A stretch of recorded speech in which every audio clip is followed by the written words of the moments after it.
Let me ask you something. What if your first real estate deal was an accident and it turned into a $6 million portfolio?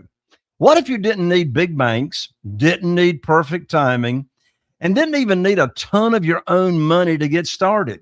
And what if the niche everyone's ignoring right now is quietly producing consistent cash flow month after month? Well, today's guest is proof of all that. My fellow Coaching Inc. mastermind member, Bree Hartman, she didn't set out to build a self storage empire. She started with one accidental rental and turned it into over 100,000 square feet and a $6 million plus portfolio. She's cracked the code on finding off market, mom and pop storage facilities, structuring seller financing deals that actually get accepted, and creating true win win outcomes in markets where most investors overlook. And get this, she's done it while raising nearly $500,000 in private money and building a life where she's fully present with her daughter. Now, if you're a real estate investor, especially if you've got a W 2 job and you've been wondering how to get your first deal, cash flowing deal without risking everything, this episode is going to show you exactly what's possible. I'm Jay Conner, the Private Money Authority, and this is Raising Private Money. We're going to meet my guest and friend Bree right after this. If you're a real estate investor and are wondering how to raise and leverage private money to make more profit on every deal, then you're in the right place. On Raising Private Money, we'll speak with new and seasoned investors to dissect their deals and extract the best tips and strategies to help you get the money, because the money comes first. Now here's your host, Jay Conner. Bree, welcome to the show. Oh, I'm so excited to be here. This is awesome. Yes, I'm excited to have you. Well, Bree, let's go ahead and dive in. You went from one accidental rental. I got to hear the story on what made that accidental. One accidental rental to a $6 million self-storage portfolio. Here's my first question. What did you figure out early that most real estate investors completely miss? Yes, I for that question, I'm like, gosh, I would say the deal hunting. My quick story is I was a W-2 employee, just like a lot of people. I worked for the state for Fish and Wildlife in California for 7 years and just knew, I was like, I'm meant for more. And so I actually went back to school, got my nutritionist degree, and from there opened up a gym. Where I learned all the lessons the hard way, solopreneur, do it the wrong way, which I called it my busy business. And then when I got pregnant, it was kind of like, hey, like what else is out there? So I always say like an accidental rental where I rented my house. I bought a primary house and I rented out the first house I ever owned. And I was like, this is going to be it. Like, this is the vehicle. And then I learned there was like toilets, service dogs, and like $7,000 of baseboard damage. And I'm like, oh my gosh, this is ridiculous. I don't want to do another busy job. Right. So that was when I listened to a podcast just like this. And like I heard, no toilets, no tenants, no employees, less problems, like self-storage. And I'm like, that's my asset class. So that's how I jumped in. Was really like the joke in the family was I was 10 weeks pregnant, went to a conference in Las Vegas, learned about storage, came back, and I'm like, I'm going to find one. Like, is the baby going to come first, or is the storage facility going to come first? So that really was the start of this. And it took me about nine months to find that deal, which our first deal was in Louisiana, like out of all the places. And so I got really good at deal hunting and talking to owners, building relationships. And that was really, I think, what, stood out was, I think also being female, one of the only females in storage, but doing it in a different way, doing empathy, long-term relationships, and then building partnerships that do really last. So that's how I kind of got into self-storage. That's an amazing story, Bree. So when you got into the self-storage, what were some of those early lessons or mistakes that you learned as you were starting out? Oh my gosh, so many. The mistakes.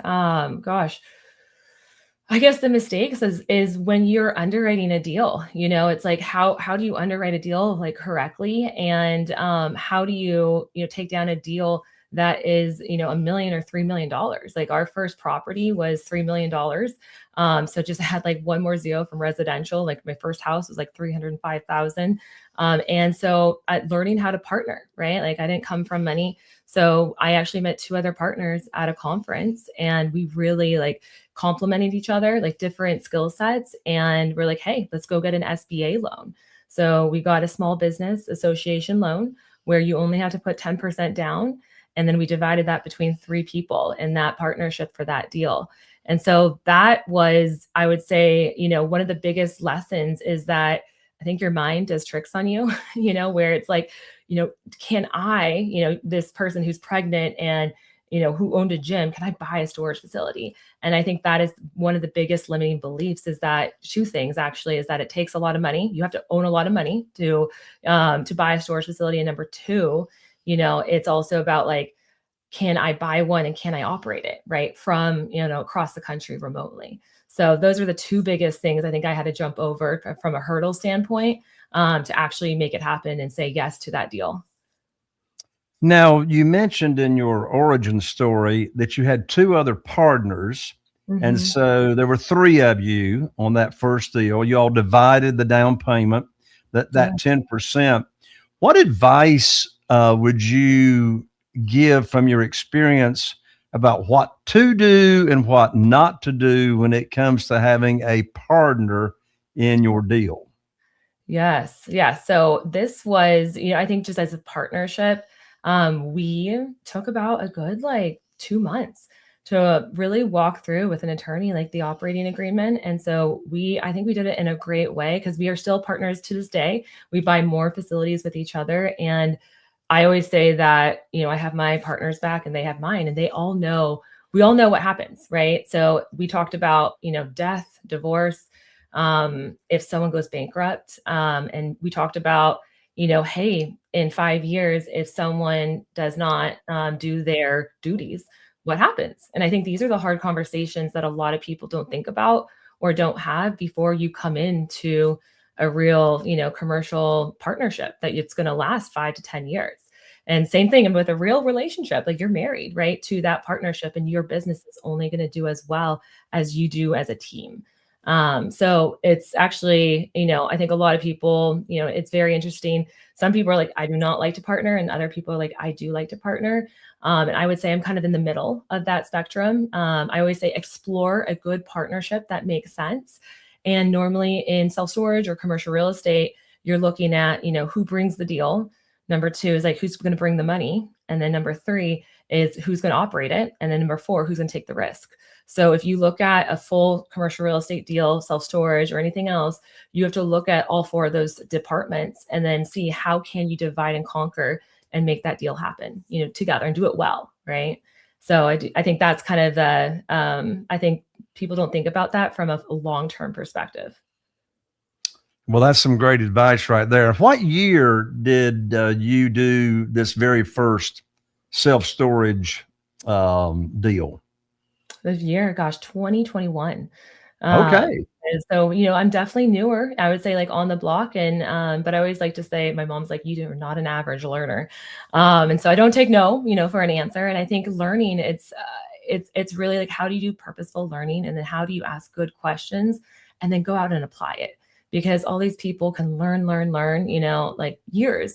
I've talked to so many people that, I've definitely am ahead of 10 spaces above them, and they just have ruminated in analysis paralysis on, I need to learn everything, versus I was taught just like, hey, go put spaghetti on a wall and then go find the people to surround yourselves and ask those good questions. Like insert yourself and then go bet on yourself, because why not? Right? You got one life. And it was just very, I think, very interesting. I was on the playground with my little girl just at a park, local park, and someone's like, wow, you're doing self-storage and all these things in your kiddo. And she's like, what's one thing that, you wish your younger self, heard? And I said, I wish I heard, just go bet on yourself more. Like go cause big problems and go find people to ask those questions to, and then bet on yourself, because if you're not going to do it, that other person next door is going to do it too. So I just think that was that's something I have to remind myself in, because I'm in the trenches. I say this with my students. I'm actively buying storage facilities, negotiating deals with them. I'm still cold calling and doing hot conversations with self storage owners, and then operating. And so my goal, in the next like 4 or 5 years, is to own another 15 to 20 facilities, and to operate them all remotely and have a little bit more time freedom. But I'm in the trenches, like I said. Like I call them, I'm young and I'm hungry and I'm ready to go. So yeah, it's exciting right now. It sounds exciting. Now, one thing you talk about in your working with students, and one thing you're known for, is you talk about the storage freedom formula. The storage freedom formula. What is it? What is the formula? And how are people actually running profitable storage businesses from home? Yes, I love it. So I would say the storage, freedom formula is really thought about in operations, right? Because a lot of people are like, Bree, how are you like remotely managing, 2 facilities in Louisiana, some in Carolinas, one in Tennessee, and then we just bought one with a student in Texas. And so it gets to be easy when you put in the right systems. And so how we look at operations, and I'll show you this is kind of like the 3-part framework, is you get to choose, right? So how you structure the deal matters, and how you're going to cash flow it. And then also, how you look at it from an underwriting perspective.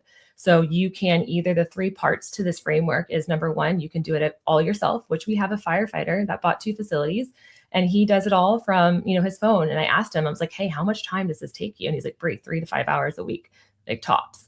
So you can do it yourself by taking the calls and also like looking at all the leases and collecting the money. Or the third one, the second one, which we mostly do a lot more teaching of, is called a hybrid method. And so this is where you have, it might be out of state, but you have someone who call it a boots on the ground. And so they're the ones that are actively doing like the lock checks, the auctions, the making sure the facility is nice and clean. And then the other part is a call center. So we have a call center that students use, and it's trained to, their storage facility. So they can sell well, right? And then this person is the boots on the ground who makes it and upkeeps it. So that's the hybrid model, the second model. And then the third model, if you get a facility that's normally over 35,000 square feet, a little bit on the larger side, you can have a third party. And so we have a couple of these facilities that we have a third party, but we have to manage the third party. You can't just be an absentee owner, because self-storage is a active business, and then it's commercial real estate. So from all these 3 different parts of frameworks, you get to have an easier lifestyle. And so I just wanted to share with you this component. And then the third thing, the question that you asked me is like, cool, Bree, like, how does this really work? And so, I'm here, Sacramento, California. I love working from home because I get more time with my daughter. And so how this works is, all our facilities are remotely managed from another state. And so we have the hybrid model, which is we have a call center and we have a boots on the ground for each facility. And so with that, say a tenant finds our website, normally within like a 10-mile radius from their home. They go on Google Maps, they go to the website. I want to rent a 10 by 10 unit. They pay, $158 for that unit. As soon as they make that payment, it asks you on your phone, take a picture of your driver's license, back and front, sign the lease, which is a month-to-month lease. And then once that is executed, a workflow happens where they get an instant custom gate code to their phone, a text and an email. And then they also get a customized digital lock code. And so they pull up to the gate, put their code in, come, to their units, put that lock code in, take our lock off, put their stuff in, move it all in, and then they put their own lock on, drop our lock off, where they get $50 charge. And we have QR codes around the whole entire premise. And so no one has to be there. Like, we still have good customer service, but really no one's twiddling their thumbs in the office, because we already rented that office out for $1,000 a month, which gave us I think it was like $65,000 of equity by just filling that office up with another business. So it gets to be easy, so these are the systems that you put in place, but you still have to monitor, right? Like, how many ins and outs, how's the insulation doing? There's a couple other things that we do as operators, but you don't have to be there, which is the best part. It really does sound like, at least geographically, it can be a hands-off operation. But as far as managing of course, Mhm. it's still hands on. You can't set it and forget it. But Absolutely. that's a brilliant idea, taking over a storage facility that's already got an office in place, but you don't need Mhm. the office. You can turn that into cash flow, just Exactly. like you've got the individual storage units being rented And out. and I wanna point out this is a lot of people don't think about it, but, because I love that storage. It is a sexy business in the sense it's boring. And we have 8 different revenue streams. Like, people don't think about we've got climate controlled, we got drive up, that's non-climate controlled. We have RV and boat inside and outside.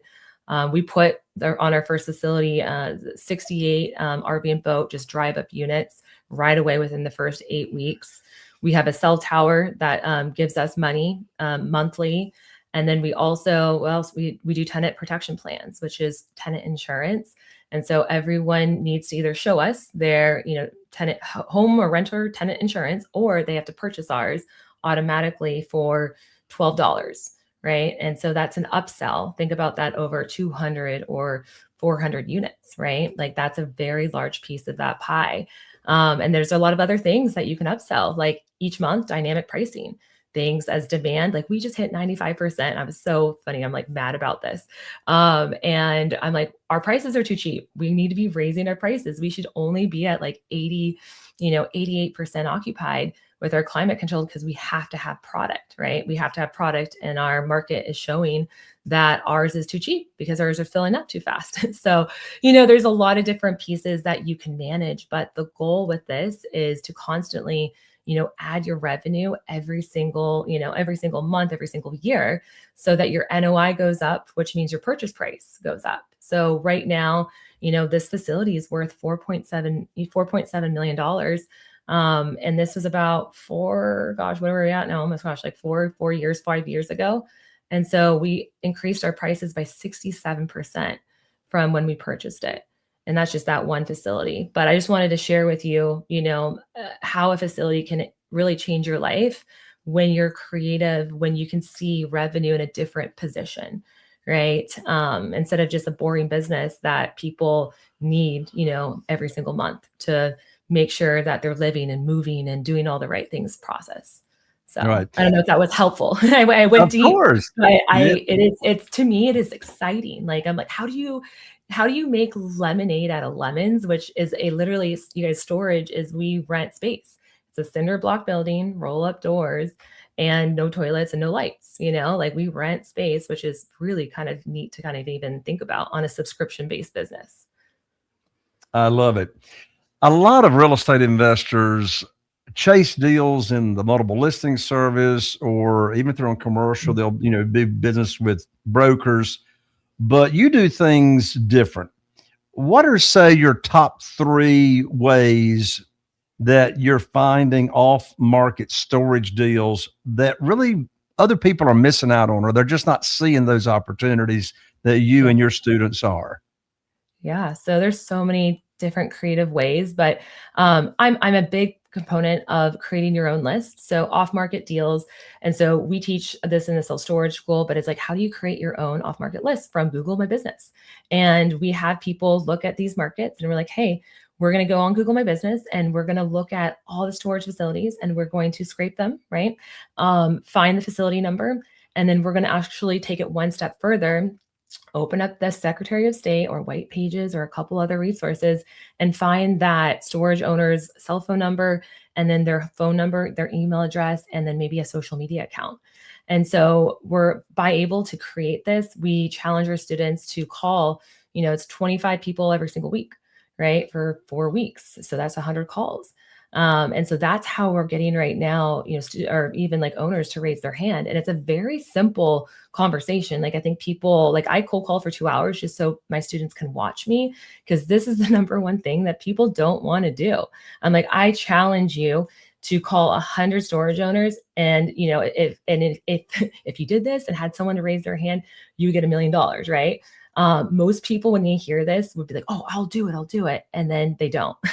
You're right. And so we had a student do this, and they just bought, it's a smaller deal, but really cool how this was structured. He got an owner to raise their hand just by calling. And he was able to purchase a 10,000 square foot facility in Texas on seller financing. He only had to put 10% down, $9,000 down. And so what this is so cool about this is that he added revenue in a beautiful way. So $9,000 down on this 10,000 square foot property that he did. And he added, I think it was 70% when he bought it. He's now at 85% filled. The second strategy he did is he added 4 billboards, which is $400 a month that they pay him to advertise on, his property. And then he added 3 U-Haul, and they do a split revenue between a U-Haul truck that's parked out and people can rent it. And so very, very interesting. This facility will be worth in 24, 36 months, if he's a slower operator, it'll be worth about $315,000 from $9,000 that he put down.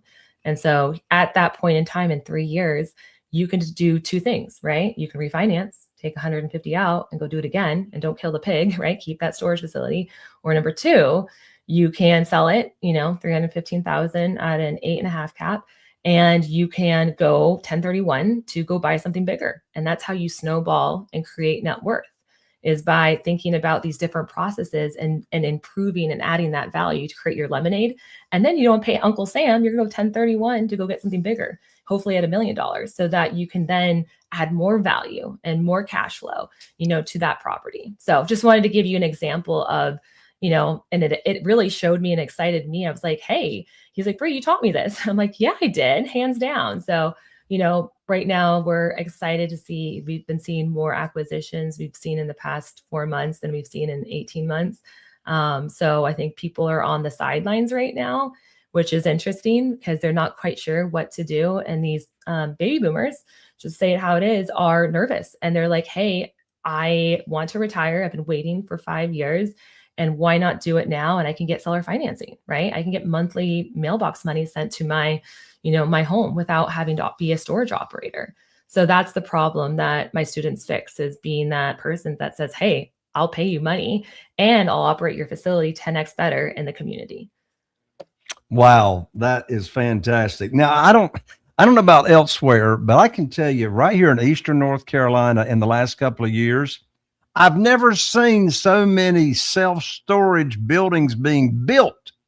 And it's like it's exploded around here. And I'm thinking a lot of people might be thinking, Bree, I'm too late. I'm too late to get in on this. So tell it to them straight, Bree. Is it too late to get into self-storage right now? Absolutely not. So I'm going to bust this myth, because a lot of people, they live in larger MSAs, so metropolitan areas, like Raleigh, North Carolina, or a couple other areas, or Charlotte. And public storage, CubeSmart, what else? Life Storage. Those are all REITs. Those are big players that come in, and those are all the ones that are big. They're building all these buildings. They're building multi-story buildings, which I think is ridiculous. No one wants to go up in an elevator versus just pull up to their, your unit at this point. But what I like to do and how I specialize, and I think is different, is we're not competing with them, right? Like, we're going to 3rd or 4th tier markets, which means that we're looking at markets that have a population of 3,000 people all the way up to 150,000. And that's it, right? So, there's obviously gray areas, but that's a beautiful thing. And then we cold call, we reach out to these owners, because REITs, they're like, oh, those are too small. Well, they're too small now. In 5 to 7 years, this is going to be the areas where development and data centers are going in, right? And so people always need storage. And the reason for this is making sure that the market isn't oversupplied, because yes, you're right. In some of these other big markets that grew really fast, lots of storage came in, lots of construction loans that were built at 3% happened. And then guess what? We're buying these facilities now because they were dentists or contractors that didn't even look at the supply and demand or feasibility of that area, and they can't fill it up, right? And so it is an interesting part to this, is that the people that are looking on these outskirts are going to be the ones to get these still value add facilities that have not been milked or juiced or purchased yet, and then sell them to these REITs that then are going to come in 5 to 7 years later. And so I wanted to show people this, because I get kind of sassy on it, but people always need storage. We call it the 4 Ds. And so the biggest part that people use self-storage is number one is moving, right? So when people buy homes, it also helps storage. But death, sadly, I know it's like a sad part, but it's true. And death, with family members, you put things into estates and then you can put it in storage. Number two, we have it's like death, divorce, and then decluttering. And then the other one is disaster, like natural disasters. So in bad times, people use storage, and then downsizing, right? Like my mom, very much retired, and she's like, Bree, my word of 2026 is downsizing, downsizing. I'm downsizing to make things simple. And that's exactly what baby boomers are doing. They're selling their homes. They're giving them to their kids, and then they're downsizing. And the same thing is going to be happening right now. We see it. The price of oil is going up. Businesses are cutting fat, and people are going to be downsizing, right? And we get to utilize that in self-storage for our advantages. And then the second component is that we have a lot of business to business. The library rents out 8 climate controlled units for their very important documents. We've got other businesses like pharmaceutical reps that also use our storage facilities. We've got contractors that put a lot of their marble right into our storage. You see Facebook Market. Lots of people who are doing these trades and side businesses use our storage facilities.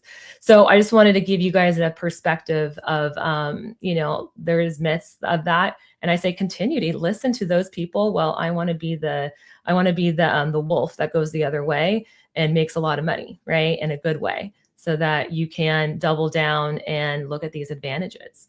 So yeah, that's my thoughts on that. Well, Bree, you've helped students close deals, these self-storage deals, with little to no money and make hundreds of thousands of dollars. What separates your students from who actually pull it off from the ones that stay stuck? Yes. So I see a big differentiation right here is, we love action takers, and that's what we very much attract. But what I think is very different than a lot of other, businesses that help, people buy these facilities is that we do have an accelerated 6-week program that we teach the self-storage foundations. So we get them really good in 6 weeks to underwriting deals, looking at supply and demand, and then putting in offers, right? And keeping all the other, BS and fluff out of it. And then by week 6, you're submitting your first offer, right? And then that is the most important. You can't actually get access to our off-market pipeline until you submit your first offer and you get feedback, right? And so urgency, I think, really creates helpful understanding instead of just being someone who is, I say there's a, learning. Passive is learning. Learning is passive. It's fun. It's really something that we're comfortable with as, people in the education that went through schooling in the US. Taking action is uncomfortable. And so we really push rewards into, getting out there and taking action. And that is why I think our students buy a lot of the first facilities 10 times faster than a lot of programs out there, is because we really push that in the sense of putting good offers in, but still put an offer in. Even if, the broker's like, it's worth 1.5 and that's what he put it as, and it's really worth 1.2, put that offer out, because I bet you in 4 months, he's going to come back to you and say, hey, I got lots of lowball offers and I like you because you followed up with me for 4 months and I want to take your offer. So that happens very regularly right now, is the people aren't following up and building that relationship over time, even when they submitted the offer. So, but I will leave you. I loved this saying because I heard it from someone who was a mentor, and they said, an owner can't say yes to something that they don't, to an offer that they can't physically have in their hands. So let me say it one more time. An owner can't say yes to an offer that they do not have physically in their hands. And that is something that is so important. And what I stress to my storage, students is that you need to be taking shots. You need to be taking shots, and don't feel like you're lowballing. Tell them what it's like. Tell them what it's really worth and why you think its value is X, so that they can then go educate the seller and maybe come back to you and get a yes. So that really changed my perspective when I first got into storage. And then ever since I heard that, I'm like, I want to submit some offers. Like, let's take some shots, because that's what it's all about, is consistency over time will help you become a millionaire, right? And it's very true. Well, I'm so glad you're emphasizing make offers, because you know what? I never bought any real estate that I didn't make an offer on. And another thing that I have learned over the years is that a seller of a property really, no matter what they say, they really don't know what offer they're going to accept until it's in their hand. I don't know how many times, of course, Carol Joy, my wife, and I, we've had the same acquisitionist for decades, over 20 years. And my acquisitionist, of course, I'm in single family, you're in self-storage. And the seller of that property will say, I'm not taking a penny less than X. And then I make the offer and justify the offer through my acquisition. And it's just amazing how many times they will end up accepting the offer, saying they would not take less than whatever. And another thing that changes too is time and circumstances. I mean, that offer that you make today that is denied and rejected today might be accepted in a month or 2 or 3 for sure. I have a really good just example. We just had a student close near like Flint, Texas. And this deal was an off-market property, and they had been in contract at $1.8 million. And it fell out of contract at the very, very end. And so this owner is sad, as it was like his wife had cancer. He was trying to sell his facility so that they could pay for her chemo and her process and just really just enjoy life, like go to Hawaii and do some really good things with the rest of their time together. And we came, saying like, hey, this facility is really worth 1.5 and we can close, and here's the proof. And we walked them through, that process and that deal, and met them, shook their hands, and they said, hey, we'll do this deal. They wanted 1.6, and we were able to kind of be like, hey, this is really what it's worth and where we see it at. And this is why we would be the best, the best operator and the best owner for this deal. So it's just very interesting. It's not always about price, but it's also about, can you close and do what you say you're going to do, which is core values. And then number 3, it's being able to operate it well, right? And come in and not retrade, because that is time. Time is money. Speed kills deals, and it's very true. So we're able to close on this property at 1.5 million. And, from that situation. And so never not submit an offer, because, and you just want to make sure that you can share why you're the best person to be picked. And that this is the part in our market right now that I think is missing, is people are like, I can do fast offers and cash and all these things. Cool. No one cares about that anymore. Back in the day they did. It's like, no, how can you show up? How do you say what you're going to do? And then how can you close and be the best person to inherit that asset? Yes. Well, Bree, what's the best way for our audience to reach out to you and learn about how they could explore being a student of yours and learn about self-storage? Absolutely. Yeah. So we're owner of the self-storage school. And so this is our 12-month program where we really help people like find, buy, put offers, and operate their first storage facility. And so our cohort actually is open right now. And so you can, if you're interested in joining, you can send me just the word school to 916-579-7209. And then also I wanted to, give like your listeners, because a lot of big questions is like, how do I find a good deal? And then how do I underwrite it? So we have a really awesome like storage offer calculator that you can use. And I train my VAs and everyone really fast, do a really quick back of the napkin. So if you also want that, I'll give you the link below, but just send me if you want to send me a message, just my business phone, and just say calculator, I'll send you that bundle as well. So that's something that's important to take a look at, because, it's, is this owner realistic, or are they out of this world? And that's what's important to get started, is understanding what that even looks like and what is that threshold.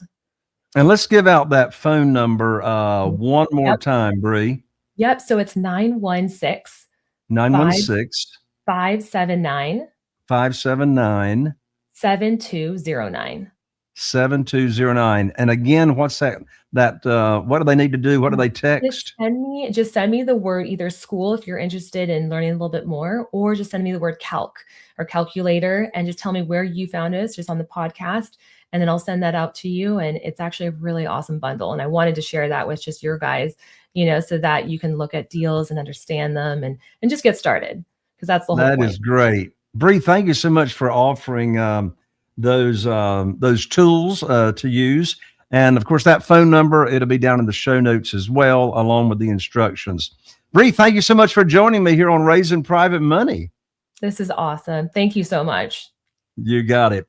Well, there you have it. From one accidental rental to a $6 million self-storage portfolio. Bree just showed you what's possible when you stop overcomplicating this business. And what did she say? Start taking action. So here's my question to you. Who do you know right now that needs to hear this? Who is stuck? Who's overthinking? Who's waiting for the perfect time when this episode just proved you don't need perfect, you just need to start and start taking action? Do them a favor. Take just 10 seconds right now, share this episode with them, text it to them, email it to them, post it on your social media, because here's the truth. The more you teach what you're learning, the faster you grow. And listen, if you got value from this episode, make sure you subscribed, leave me a review, and let me know what hit you today and made a difference. I'm Jay Conner, the Private Money Authority. This is Raising Private Money, and I'll see you right here on the next episode. Are you feeling inspired by the knowledge you gained in this episode? Then head over to jconner.com/moneyguide. That's jconner.com/moneyguide and download your free guide that shares 7 reasons why private money will skyrocket your real estate investing business right now. Again, that's jconner.com/moneyguide to get your free guide. We'll see you next time on Raising Private Money with Jay Conner.